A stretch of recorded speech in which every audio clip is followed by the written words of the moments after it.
ఈరోజు కథ కపిల గోవు. పూర్వకాలం సుధాముడు, చిత్రకేతుడు అని ఇద్దరు అన్నదమ్ములు ఉండేవారు. ఒకప్పుడు వాళ్ళు దేశాటనానికి బయలుదేరారు. ఒక మర్రి చెట్టు వద్దకు వచ్చేసరికి 2 దారులు కనపడగా చెరొక దారిన పోవాలి అని నిశ్చయించుకుని ఇల్లు చేరుకునే ముందు ఇక్కడే కలుసుకుందాము అనుకున్నారు.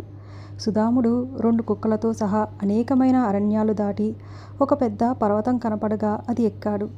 దానిపైన ఎన్నో కొండలు బోర్లించి ఉన్నాయి. ఆత్రంతో అతను మొదటి కుండను ఎత్తి చూశాడు.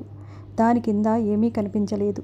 మళ్ళా ఎప్పటిలాగా పెట్టేద్దామని ప్రయత్నించేసరికి అది టపీమని బద్దలైపోయింది. ఎన్ని తీసినా అన్నీ అలాగే పగిలిపోతున్నాయి. చివరకు సుధాముడు చిట్ట చివరి కుండ పట్టి ఎత్తేసరికి అందులో నుంచి ఒక చిత్రమైన మనిషి బయటికి వచ్చాడు. వాడి శరీరమంతా మానవ రూపమే, కానీ కుడికాలు మాత్రం చెట్టు మానులాగా ఉంది. వాడు సుధాముణ్ణి చూసి కోపంగా, ఓరి దుర్మార్గుడా, నేను ఎంతో కాలం నుంచి కష్టపడి తయారు చేసుకున్న ఇన్ని కుండలను ఒక్కసారిగా పగలగొట్టావు. ఈ కుండలు తయారు చేసే మన్ను ఇక్కడికి 10 కోసల దూరంలో ఉన్న కళింగమడుగులో తప్ప మరెక్కడా దొరకదు. కనుక నన్ను వీపు మీద ఎక్కించుకుని అక్కడికి మోసుకుపో, నీకిదే శిక్ష అని గర్జించాడు. సుధాముడు బెదిరిపోక నిదానంగా ఆలోచించాడు. ఈ కాలులో ఏదో రహస్యం ఉండాలి, కనుక వీడితో కయ్యం పెట్టుకోకూడదు అని నిశ్చయించుకున్నాడు. ఆ మాయా మనిషి ఎదుట వినయంగా నించుని, బాబాయ్, ఇటువంటి చిత్రమైన కుండలు మా దేశంలో చూసి ఎరగము. అందుచేత ఈ చోద్యం ఏంటో చూద్దామని సరదాతో వాటిని నేను ఎత్తిన మాట నిజం. అందుకని నేనే కళింగమడుగుకు పోయి నీకు కావలసినంత మట్టి తీసుకువస్తాను.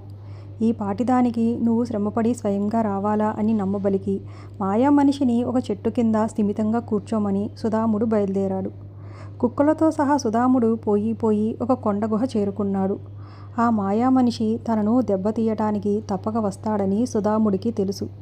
కనుక ఆ గుహలో స్థావరం ఏర్పరచుకుని రకరకాల ఆయుధాలు తయారు చేయటం మొదలుపెట్టాడు. 4వ రోజున భూమి దద్దరిల్లేటట్లు పెద్ద శబ్దం వినపడింది. అంతలోనే మాయా మనిషి కేకలు వినపడగా కంఠస్వరం గుర్తుపట్టి వెంటనే సుధాముడు కుక్కలను ఉసిగొలిపి వదిలాడు. భయంకరమైన కుక్కలు 2 కొండ దిగి మాయా మనిషిపై ఎగబడగా పైన గుహలో నుంచి సుధాముడు తాను తయారు చేసి ఉంచిన మారణాయుధాలను శరవేగంగా వాడి పైకి వదిలాడు. మాయా మనిషికి శరీర బలమైతే ఉంది, కానీ ఒక్క పరికరమైన చేతిలో లేకపోవటం చేత సుధాముని దెబ్బలకు అతను బదులు చెప్పలేకపోయాడు. కుక్కల హింస సుధాముని దెబ్బలు తట్టుకోలేక కొంచెం సేపటికల్లా గిలగిలా తన్నుకుని ప్రాణాలు విడిచాడు. వాడి కళేబారమంతా ఆ కుక్కలు నిమిషంలో కబలించాయి. కానీ మానుకాలు మాత్రం వాటికి కొరకబడక అలాగే మిగిలిపోయింది. సుధాముడు విజయగర్వంతో కొండ దిగివచ్చి శత్రుశేషం ఉంచకూడదనే ఉద్దేశంతో ఆ మానుకాలలో ఏదో మర్మం ఉండి తీరాలి చూద్దామనే కుతూహలంతో ఒక గొడ్డలితో నెమ్మదిగా ఆ కాలును పగలగొట్టాడు. పగుల్లో నుంచి ఒక్కొక్కటిగా కొన్ని వందల ఆవులు బయటికి వచ్చాయి. ఆ ఆవుల మంద చూసి సుధాముడు ఆశ్చర్యపోయాడు. మందల్లో కల్లా ముచ్చటైన కపిలగోవును చూసేసరికి అతని ఆనందానికి మేరలేకపోయింది. ఆ కపిలగోవు తోక ఆడించుకుంటూ సుధాముడి దగ్గరికి వచ్చేసరికి అతను ఎంతో మక్కువపడి దానిని పంచప్రాణాలలో ఒక ప్రాణంగా ఎంచుకున్నాడు. ఇప్పుడు ఈ గోవుల మంద లభించటం గొప్ప భాగ్యంగా తలచి సుధాముడు ఇంటికి పోదామని బయలుదేరాడు. అతను మొదట విడిచిపెట్టిన మర్రి చెట్టుకి చేరుకునేసరికి అప్పటికే అక్కడ అతని తమ్ముడు చిత్రకేతుడు అన్న కోసం నిరీక్షిస్తున్నాడు.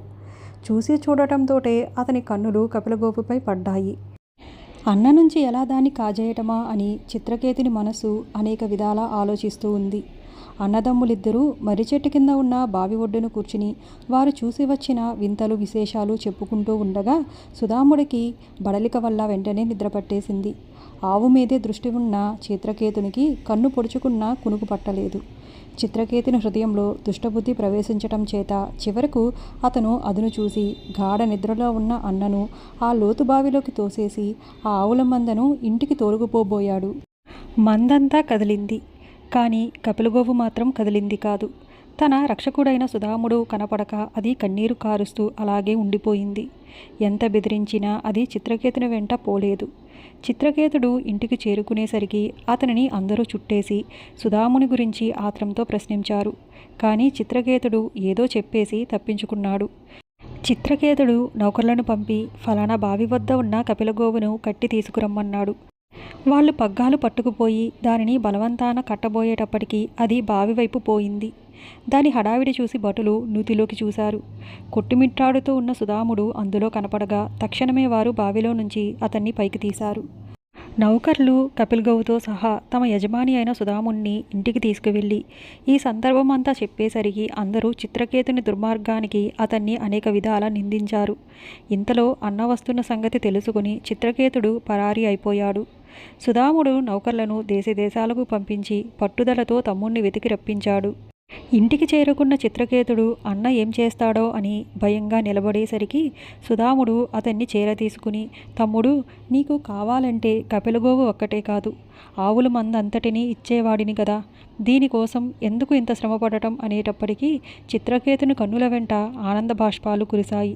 క్షమించమంటూ అతను అన్న పాదాలపై పడ్డాడు.